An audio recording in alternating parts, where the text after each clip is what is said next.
జనసేన పార్టీకి పవన్ కు మద్దతుగా పలువురు సినీ కళాకారులు రాష్ట్ర వ్యాప్తంగా ప్రచారాన్ని నిర్వహిస్తున్నారు. గత 5 ఏళ్లుగా రాష్ట్రంలో వైసీపీ ప్రభుత్వం చేసిన అక్రమాలు, అరాచకాలను రాష్ట్ర భవిష్యత్తు కోసం జనసేన కూటమి అభ్యర్థులను గెలిపించాలని కోరుతున్నారు. బాలకృష్ణ నటించిన అఖండ చిత్రంలో అనంతపురం ఫ్యాషన్ లీడర్ గా నటించిన మహేష్ సైతం జనసేన పార్టీ విజయం కోసం ప్రచారం చేస్తున్నారు.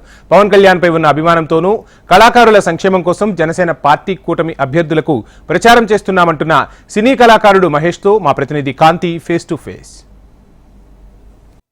ఆంధ్రప్రదేశ్లో ఎన్నికల ప్రచారం జోరుగా సాగుతోంది. మరి కొద్ది రోజులు మాత్రమే సమయం ఉండడంతో నాయకులంతా ప్రచారంలో ప్రజల వద్దకు వెళ్తూ ఉన్నారు. దీంతో పాటు ఎన్డీఏ కూటమిలో భాగంగా ప్రచారం చేస్తూ ఆంధ్రప్రదేశ్ రాష్ట్రంలో సినీ ప్రముఖులు కొంత ఎక్కడైతే వారికి అవగాహన ఉన్న ప్రాంతాలు ఉన్నాయో వాటిల్లో ప్రచారం చేసుకుంటూ ముందుకు వెళ్తూ ఉన్నారు. అయితే ప్రచారానికి సంబంధించి నాయకులంతా కూడా ప్రజల వద్దకు వెళ్ళి ఓట్లు వేయమని అడుగుతున్నారు. అయితే ప్రచారంలో సినీ ప్రముఖులు పాల్గొంటున్నారు. సినీ ప్రముఖులు పాల్గొనడానికి ముఖ్య ఉద్దేశం ఏమిటి, అలాగే నాయకుల మధ్య వ్యత్యాసం ఏమిటి, అలాగే ప్రజల నాడి ఎట్లా ఉంది, ఈసారి ఎలక్షన్స్ లో ఏం చూడబోతున్నాం అనేది మనతో మాట్లాడడానికి మహేష్ గారు ఉన్నారు. మహేష్ గారు చెప్పండి, ఎన్నికల ప్రచారంలో మీరు ఎన్డీఏ కూటమి తరపున ప్రచారం చేస్తూ ఉన్నారు. ఎట్లా ఉంది ప్రజల నుంచి?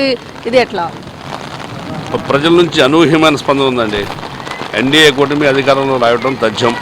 చాలా అద్భుతమైన రెస్పాన్స్ ఉంది. ప్రజలంతా కూడా చాలా సిద్ధంగా ఉన్నారు.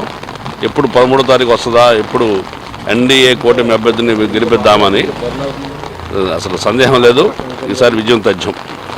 మీరు ప్రచారంలో వెళ్తున్నప్పుడు ప్రజల నుంచి రెస్పాన్స్ ఎట్లా ఉంది? కూటమి అభ్యర్థులకి సంబంధించినంత వరకు కూటమి అభ్యర్థులను ఎంచుకోవడంలో కానీ, అలాగే పవన్ కళ్యాణ్ గారు పిఠాపురంలో పోటీ అంశాలు ఎంతవరకు దోహదపడుతున్నాయి? రాష్ట్ర ప్రజలు ఏం కోరుకుంటున్నారు? రాష్ట్ర ప్రజలు ఖచ్చితంగా మార్పు కోరుకుంటున్నారు. దానికి తగ్గట్టుగా కూడా త్రికరణ శుద్ధిగా పనిచేసే నాయకులు, త్రిమూర్తులైన వాళ్ళు ముగ్గురు ఇప్పుడు ఏకమొత్తంగా ఎన్డీఏ కూటమికి వచ్చిస్తున్నారు. ఖచ్చితంగా ఆంధ్రప్రదేశ్ ప్రభుత్వానికి మంచి రోజులు రాబోతున్నాయి. ఇప్పటి వరకు మనం అనుభవించిన కష్టాలు తీరబోతున్నాయి. ఖచ్చితంగా ప్రభుత్వం మారబోతుంది. జగన్మోహన్ రెడ్డి గారు కూడా దీన్ని గుర్తించినట్టున్నారు. విదేశాలకు పారిపోవడానికి సిద్ధంగా ఉన్నారు. మీరు జనసేన తరపున ప్రచారం చేస్తూ ఉన్నారు. ఏంటి, పవన్ కళ్యాణ్కి సినీ హీరో అని చెప్పి మీరు ప్రచారంలో ఆయనకి సపోర్ట్ చేస్తున్నారా, లేకపోతే జగన్మోహన్ రెడ్డికి పవన్ కళ్యాణ్కి ఉన్న వ్యత్యాసం చూసి ప్రచారంలో పాల్గొనడం జరుగుతుందా? ఏంటి దీని వెనకాల ఉన్నది? ముఖ్యంగా నేను ఎలక్షన్స్లో పాల్గొనడానికి, ఈ క్యాంపెయిన్లో పాల్గొనడానికి ముఖ్య కారణం పవన్ కళ్యాణ్ గారే. ఆయన ఒక వ్యక్తిత్వం, ఆయన హీరోని కాదు, ఆయన ఒక ఉత్తమ గ్రేట్ హ్యూమన్ బీయింగ్. ఆయన తీసుకున్న కఠోర నిర్ణయాలు కానివ్వండి, ఆయన పరిశ్రమిస్తున్న విషయాన్ని కానివ్వండి, ఈ ఆంధ్ర రాష్ట్ర ప్రజల అభివృద్ధి కావాలని ఆయన తప్పిస్తున్న విషయం కానివ్వండి, ఇవన్నీ కూడా these are all the things motivated me to participate in this campaign. Cinema వాళ్ళు, ముఖ్యంగా సినిమా వాళ్ళు వాలంటీర్గా వచ్చి వాళ్ళకి తెలిసిన చోట ఒకళ్ళు వద్దున, ముగ్గురున్నా, నలుగురున్నా, 100 మంది ఉన్నా ప్రయత్నం చేస్తున్నారు. నేను మచిలీపట్నం తిరిగాను, పెడం తిరిగాను, పిఠాపురం వెళ్ళా, కైకలూరు వెళ్ళా, భీమవరం వెళ్ళా, వాళ్ళు విజయవాడ వచ్చాను. ఇంత కూడా నాంతటి ఏం చేసే నా ఖర్చుతో తిరిగేదే.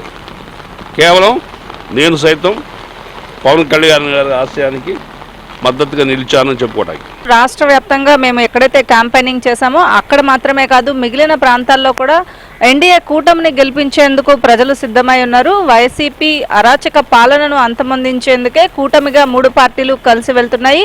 సింగిల్గా ఎందుకు వస్తున్నారు అనేది వారే ఆలోచన చేసుకోవాలని మహేష్ చెప్తూ ఉన్నారు. కెమెరా పర్సన్ జీవన్తో కాంతి, HM టీవీ, విజయవాడ.